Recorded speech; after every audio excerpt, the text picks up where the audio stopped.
엄마 국어입니다. 10분 국어. 엄마도 쉽게 이해하고, 학생도 쉽게 이해하고, 국어라는 과목이 사실 대단히 어려운 과목이 아니야. 근데 학생들이 이제 지레 겁먹고, 아, 얘는 해도 늘지 않을 거야. 아, 얘는 뭐 안 해도 비슷한 걸? 그래서 좀 열심히 안 하는 경향이 있는데, 하면 당연히 실력이 늘어요. 그러니까 뭔 얘기냐면, 여러분들이 간단하게 생각을 해봐. 지금까지 만약에 고3이라면 초1 때부터 시작해가지고 지금 벌써 11년째 영어나 수학을 하고 있지. 그거에 비해서 국어를 얼마만큼 했지? 10분의 1도 안 된다고. 근데 10분의 1도 안 한 상태에서 0.1% 해놓고서 뭐 늘었네, 안 늘었네, 개소리죠. 그러니까 어느 정도 좀 양이 좀 필요하다고 얘도. 그래서 적어도 기출 5개년, 그 다음에 EBS, 요 정도는 한 두 바퀴 정도는 풀어놔야, 아, 이제 좀 국어라는 게 할만하구나. 그 다음에 이제 뭐 실무도 풀고 뭐 이렇게 가는 거지. 그냥 뭐 조금 조금씩 해보다가, 아이, 뭐 해도 그만, 안 해도 그만. 이게 이제 병신 태클을 타는 거죠. 아다시피 재작년부터 국어가 표점이 훨씬 높다고. 특히 작년 같은 경우는 뭐 149점, 수학보다도 높아. 미적보다 높다고. 근데 미적에 비해서 공부를 얼만큼 해? 10분의 1도 안 하잖아. 그러니까 적어도 수학 공부 시간에 한 10%, 20%까지는 하자. 그렇게 하고 나서 뭐 포기를 하든 불평을 하든 그렇게 해야지. 자, 그런 측면에서 독서 첫 번째 지문은 이제 독서 이론이 나오는데 난이도가 하야 하. 그냥 단순 일지, 글도 굉장히 짧은 편이고. 그래서 일주일에 한 판 정도 얘는 중요한 건 난이도 연습, 내용 연습이 아니라 시간 연습이야. 이거는 이게 처음 있는 거라 쫄아가지고 어덜덜덜 하다가 시간을 길게 끌거나 어쩌다 하나 틀리면 기분 나쁘거나 이렇게 되거든. 그러니까 시간 연습을 통해 가지고 그냥 일정한 상황이 될 수 있도록 이렇게 훈련하자. 자, 2022년 3월 고3 학평 독서 첫 번째 시작합니다. 자, 여기 보면 중요 내용을 그냥 차분하게 선생님 밑줄 몇 개 쳐놨지. 그냥 단순 일치 문제만 확인하면 된다. 그리고 어차피 글 짧은 거니까 제발 좀, 한 번에 읽고, 모든 국어 영역 맨 위에 뭐라고 했어? 다음 글 읽고 물음에 답하시오. 읽고 답하는 게 국어 영역이라고. 근데 여러분이 뭐라고, 조금 읽고 답 찾고, 조금 읽고 답 찾고, 평가원 애들이 그렇게 시키지 않았다고. 그래서 국어 영역은 한 방에 읽는 거, 요거를 이제 3월 첫 시험 봤으니까, 처음부터 이렇게 버릇을 들이면 수능 날에는 가장 긴 글, 가나, 이것도 한 방에 읽고 충분히 풀 수 있다. 독서 지문은 한 평균 2분에서 한 4분 정도가 걸린다. 일반 학생들이. 합시다. 이거 뭐 읽었다고 생각하고 빨리 갈게. 능숙한 독자는 재구성하기 위해서 배경 지식을 활용한다. 사실 이거를 왜 앞에다 갖다 놨냐면 이게 지금 첫 시험이냐, 고3들. 그러니까 재작년하고 이제 작년 수능부터 달라진 게 뭐냐면 원래도 뭐 이런 게 좀 있었지만 특히 작년 수능부터는 배경 지식, 그러니까 적어도 기출과 EBS에 있는 배경 지식을 효과적으로 습득하지 않은 학생들은 독해가 상당히 어렵게 만들어놨지. 아니 국어 영역이 그냥 독해만 하는 거면 되는 건데 이게 왜 필요하냐? 라고 생각하는데 아니죠. 뭐 독해라는 거는 그냥 단순하게 글자를 읽는 게 아니라 이 내용을 얼마만큼 내가 효율적으로 이해하고 내 방식으로 재구성하느냐. 이게 포인트거든. 그러려면은 이 스키마에 해당하는 배경 지식이 작용 안 할 수가 없어. 그러니까 적어도 이제 3월 평가원에서는 얘들아, 이제 올해 독서는 어느 정도는 배경 지식을 쌓아야 해. 다시 써줄게. 학생들 까먹을까 봐. 배경 지식 뭐냐고? 적어도 기출 5개년 하고 올해 EBS. 그러니까 EBS라는 얘기는 EBS 수능 특강하고 수능 완성. 적어도 얘네들을 두 바퀴씩은 돌아줘야 돼.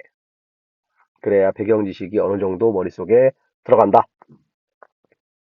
첫 번째에서 3월에서 알려주는 거야. 얘들아, 올해 시그널은 이거야. 이렇게. 자, 능숙한 독자는 배경 지식을 활성화하고 그걸 통해서 이해한다. 이걸 통해서 이해해라. 그 얘기야. 자, 그래도 이해 안 되는 부분을 만날 수 있다. 이게 작년 수능 얘기하는 거지. 특히 철학 지문 같은 경우는 한국말을 읽었는데 이해가 안 돼. 뭔 얘기야 이거? 그럼 뭐 한다? 전후 맥락을 고려하고 참고 자료. 여기서 참고 자료란 얘기는 이제 실제 책 읽을 땐 참고 자료를 하라는 얘기고 시험의 상황에선 참고 자료가 아니라 선지나 보기를 통해 가지고 문맥의 뜻을 유추해라. 자, 그렇게 되면 능숙한 독자들은 준비할 때 글의 특성을 분석하고 점검하게 된다. 그리고 환경이 변하게 되면 새로운 전략을 적용하고 조절하고 마지막에는 성찰 평가까지 가게 된다. 항상 독서지문 요즘 트렌드는 그러니까 독서 이론 나오고 거기에 적용하는 사례가 나와. 보통은 우리나라 사람들. 우리 선조들도 경서를 읽으려는 독자들에게 능력과 태도를 지녀야 한다고 강조했다. 경서를 읽는 목적은 이치를 통해서 섭리를 깨우치는 경지에 이르는 것이다. 경서는 필자가 전달하는 내용에 압축되어 있어 의미를 파악하기 어렵다. 대표적으로 가장 쉬운 천자문 어떻게 있어? 네 글자씩 네 글자씩 해가지고 1000글자지. 첫 번째가 뭐야? 이 정도는 알지? 천지현황. 하늘과 땅이 신묘하고 까맣다, 노랗다, 뭐 이렇게 돼 있는데 이게 뭐지? 그냥 하늘 색깔 얘기하나? 그럴 리가 없지. 의미 파악이 쉽지 않아요. 현자가 그냥 거물현 이렇게 써 있는데 그냥 검다 이거 끝나는 게 아니라고. 어쨌든 자 그런 거를 알려면 천지현황 이런 식으로 반복적으로 읽는다. 그 다음에는 배경 지식을 활용한다. 능숙한 독자는 지속적인 한 권 읽고 난 독서 끝 이러면 안 되고 지속적으로. 자, 그 다음에 자발적이고 균형적인 독서. 그리고 그것을 마지막에 어떻게 자기 문제 해결에 활용을 하더라. 이게 진정한 독서의 바른 길이죠. 자, 문제는 아까 얘기했지만 굉장히 쉽다 했지. 능숙한 독자 아닌 것은 해서 자, 정답 4번이었는데 글을 읽는 도중에 이해가 안 되면은 전후 맥락을 지양한다. 여기도 지금 써놨지만 이게 지향한다 써야 되는데 딱 이응이냐 히읗이냐 어휘 문제 의외로 학생들이 이제 지향한다 이런 거 잘 틀리거든. 그래서 난이도 굉장히 낮은 문제였지만 잠깐 활용을 해봤고 그러니까 이런 식으로 어휘 100% 어휘 문제 사전적 의미는 문맥적 의미는 이라고 나오진 않지만 이런 식으로 어휘를 정확하게 알지 못하면 틀리는 문제들을 출제를 해. 그래서 여러 번 얘기했지만 EBS에서 나오는 어휘 책 제일 싸고 좋아. 어휘가 독해다. 뭐 그런 책 사가지고 특히 여기 3월 교육청 시험에서 한 적어도 3등급 이하 분들 빠르게 어휘책 사가지고 두 바퀴 돌리세요. 생각보다 수능은 어휘가 상당히 고급 어휘가 출제가 되니까. 나중에 나 실무도 풀고 EBS 풀고 기출도 봤는데 무슨 말인지 몰라서 틀렸어. 이런 병신 같은 경우를 겪지 않으려면 어휘를 공부한다. 3월에서 시그널을 줘. 얘들아 이런 식으로 어휘 낼 거야. 자, 3월 시험의 큰 특징이 뭐냐면 이 사람들 서울교육청 사람들이야. 서울교육청에서 절반 정도가 평가원에 들어가요. 나중에 수능 출제하고 6평, 9평 들어간다고. 그럼 뭐야? 이 사람들이 수능 출제하는 사람들이라고. 근데 3월달 첫 시험이야. 고3들 시험 보는 거. 뭐야?